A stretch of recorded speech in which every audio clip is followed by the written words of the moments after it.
मेरे भाभी सोना मेरे लिए नागिन थी, हमेशा 76 ही बैठी रहती है।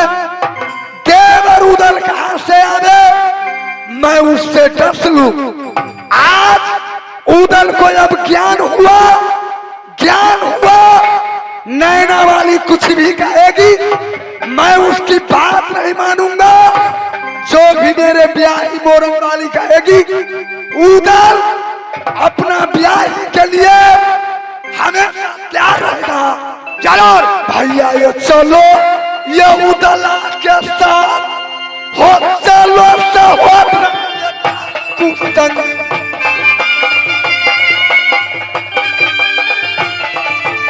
चमका देत रही झनकार, हरदम दुर्गा लल्ला करती।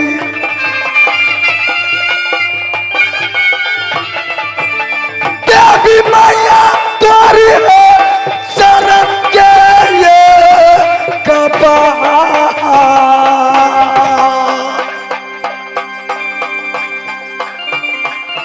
हेला जब बच्चा की मैया बेटा उदला।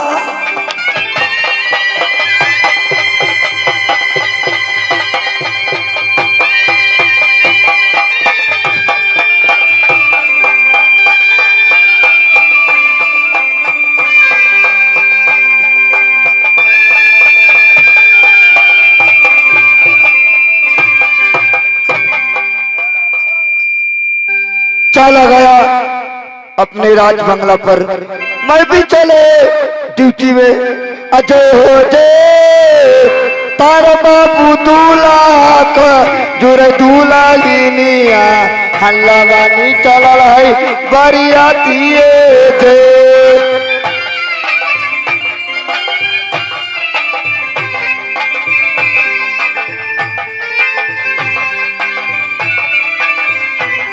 ओलावानी चोरलाई बरियाती थे, ओलावानी चोरलाई बरियाती थे।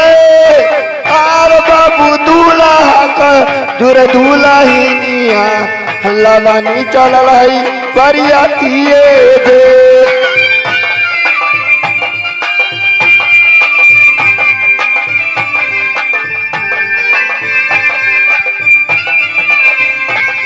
ओलावानी चोरलाई बरियाती थे, ओलावानी चोरलाई बरियाती थे।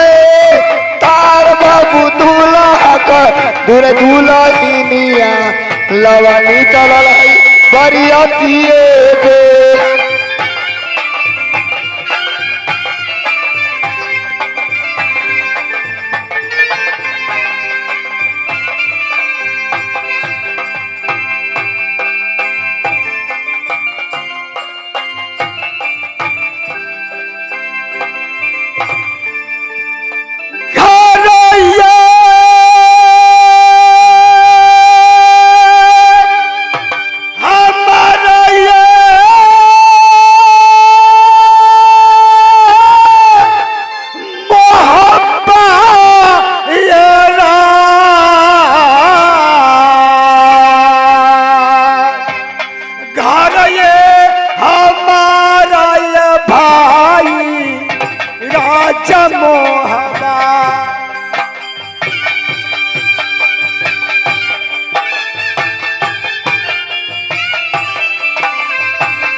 करते हैं। मेरा नाम अमर पाठी आल्हा कहा करते हैं। मैं अपना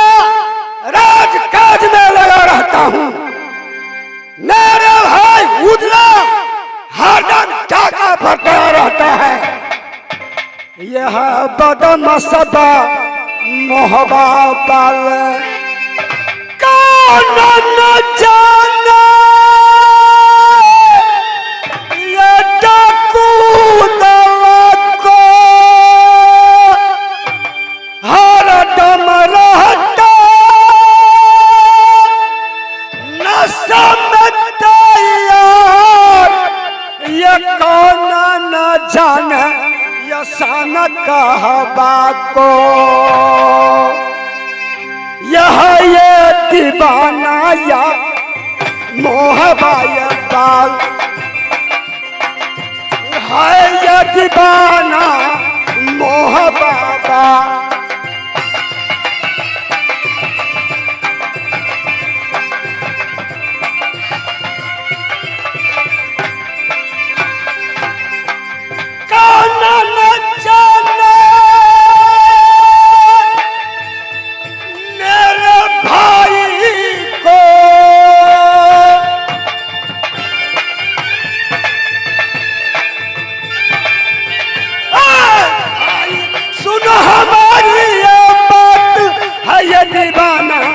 मोहब्बा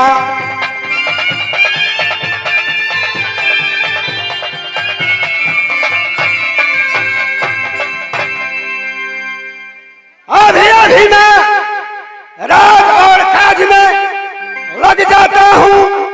मेरे भाई उदला बंगले पर होंगे, बंगले पर होंगे। मैं अपना काम में लग जाता हूँ, रात और काज में लगता हूँ।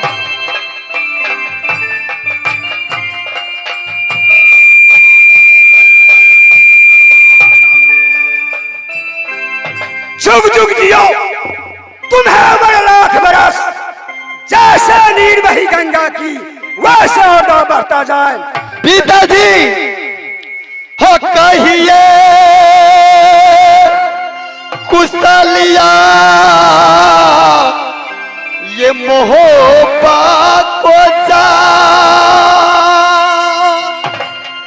ये कहिए कुशलिया ये पिता नगर मोहब्बा को। कुशल पूछना चाहता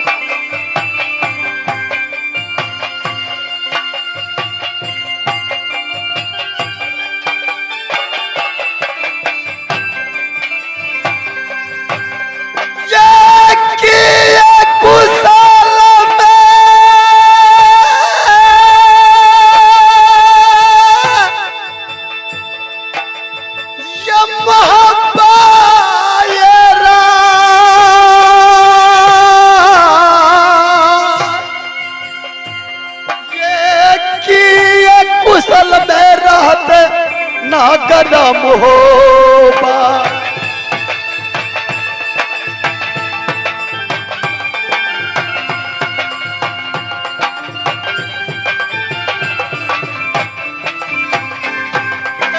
पिताजी ये सुनिए बेटा को ये बात, किसे कुशल में नागरम होबा।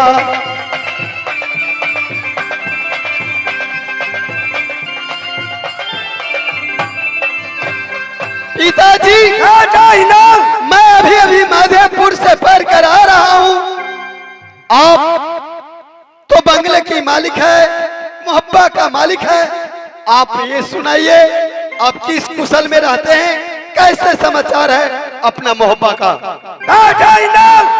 अर्जा कुशल परजा कुशल, कुशल है मोहब्बा का लोग, बड़ा कुशल में अमरपति आधा है।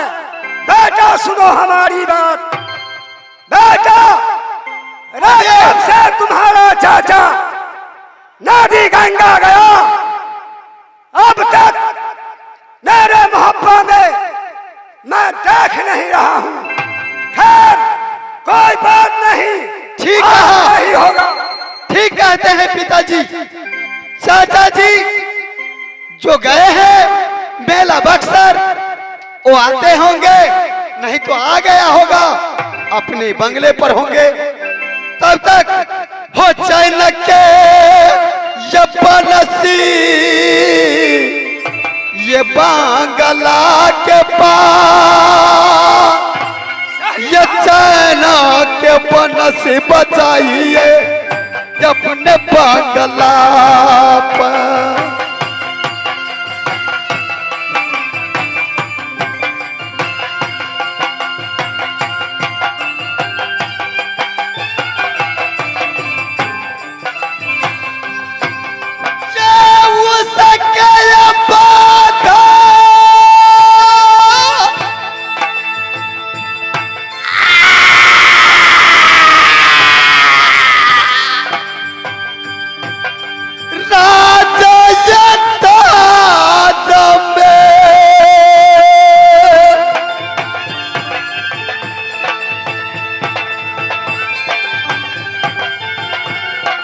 पिताजी ये सुनिए हमारे ये बात, चैन के बंशी बजाइए बांगला पर।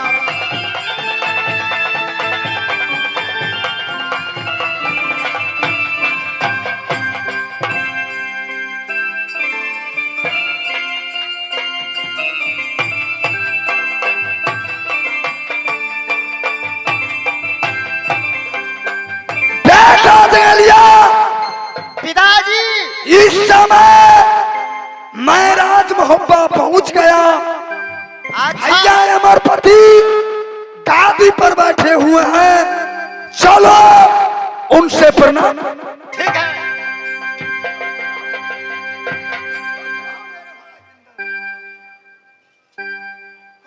भैया जी खुश रहो मेरे लाहिया। आज मैं मेला बक्सर से आ रहा हूँ। अच्छा भैया जी, अब आनंद बधाई बोलना चाहिए राजमहब्बा। इससे पहले दुनिया वाले मुझको निपुत्रा कहते थे, अब उदल बेटा वाला बन गया। मेला बक्सर में ब्याही नारी पाया हूँ, साथ साथ हो कोटि के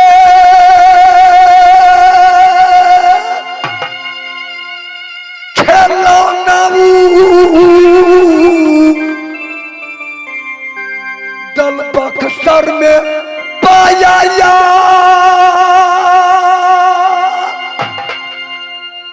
हो बोलेगा बधाई भैया नगर मोहब्बा।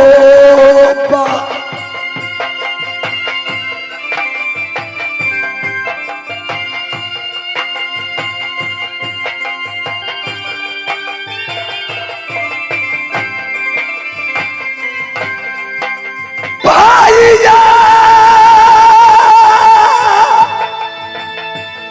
या सुनेंगे का दिखे महाराज। ओ बेटा जंगली पाया उदल मेला बक्सर में।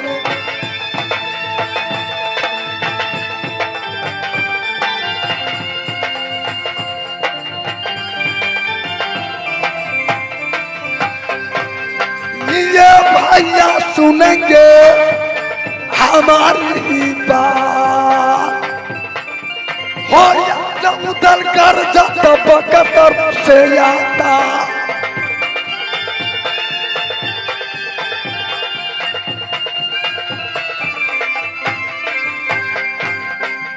क्या तुम बेटा बक्सर मेला में पाए हो? जी हाँ भैया जी, साथ साथ मैं ब्याही मोरंग वाली पाया हूँ। अच्छी बात है, तो बेटा है तो है कहाँ? जा जंगलिया, जा चाचा जी से मिलो। भैया जी यही मेरा लाडला है। हाँ? यही तुम्हारा लाडला है। खुश रहो, जुग जुग जियो, तुम्हें अमर राख बरस। जैसे नीर बही गंगा की वैसे होता बहता जाए। यह बतलाओ, तुम बक्सर मेला में बेटा उदल पा, तुम जो कहते हो मेरे भाई। भैया जी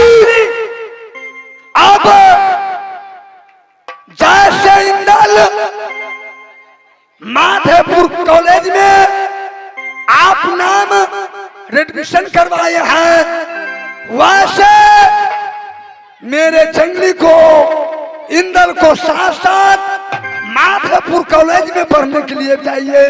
ठीक है, अच्छी बात है, क्योंकि बेटा इंदल माधेपुर कॉलेज पढ़ता है, साथ साथ बेटा जंगली भी जाएगा, बहुत अच्छी बात है। आपकी मंजूर है? हाँ, मेरा मंजूर है। बैठ जाएंगे गाड़ी पर, बैठ जाएंगे। बेटा इंदल, यह तुमको छोटा भाई जंगली सिंह है, इंद्रजीत उर्फ जंगलिया, तुम उससे बड़े हो। तुम दोनों भाई मिलकर माधेपुर कॉलेज में पढ़ने के लिए जाओ। दोनों भाई में रास्ते में विवाद नहीं होना चाहिए। जैसे आज्ञा हो, आप जैसे कहेंगे मैं वैसे करने के लिए तैयार। बेटा जंगलिया, तुमसे बड़े भैया इंदल सिंह लगेगा। तुम जो भी बात इंदल सिंह रास्ते में कहेंगे, तुम उसको निवेदन को निष्फल नहीं होने देंगे। बात मंजूर है? यदि भूख लगे तो कहीं पर केबिन वाले मिले, हॉस्टल मिले, उदल को नाम वहां तुम सुना देना। बबुआ इंदल जिस समय लक्ष्मण को शक्तिमान लगा था, वह लंका कांड रामायण की बात है दोस्तों। उस समय भगवान राम लक्ष्मण से कहते हैं कि सुत पितना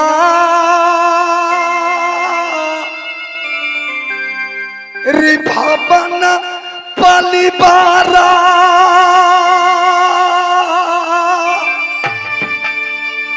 अमिल ही जा जग बारा।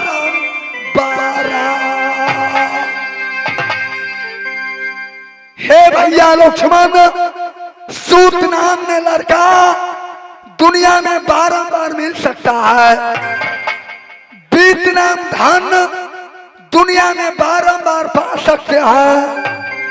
महल बारंबार बना सकते हैं। नारी कितनों कर सकते हैं। हे भैया लक्ष्मण, यश पिता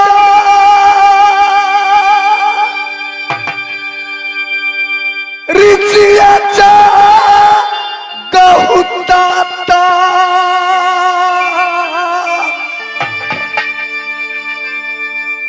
जगन ही मिली है सहोदर भ्राता।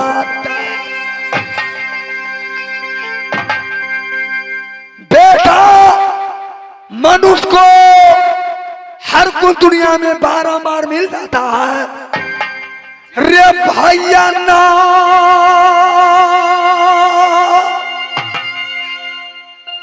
सहोदरा,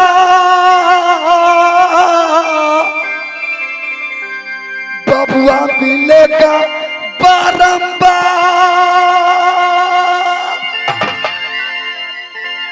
रे दोनों भाई मिलकर जाओ माधेपुर कॉलेज में।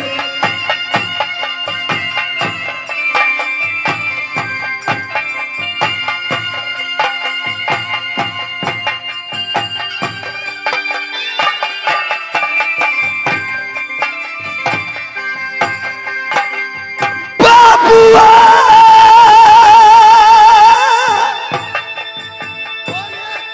रे सुना भाभी सोना के दूल्हा,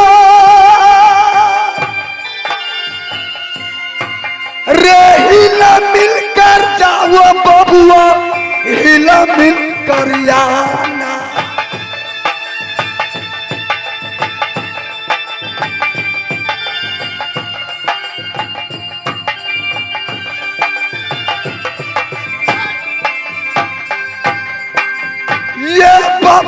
सुनेगा उदासन के बाद। रे तुनु भाई जाओ बेटा माधेपुर कॉलेज में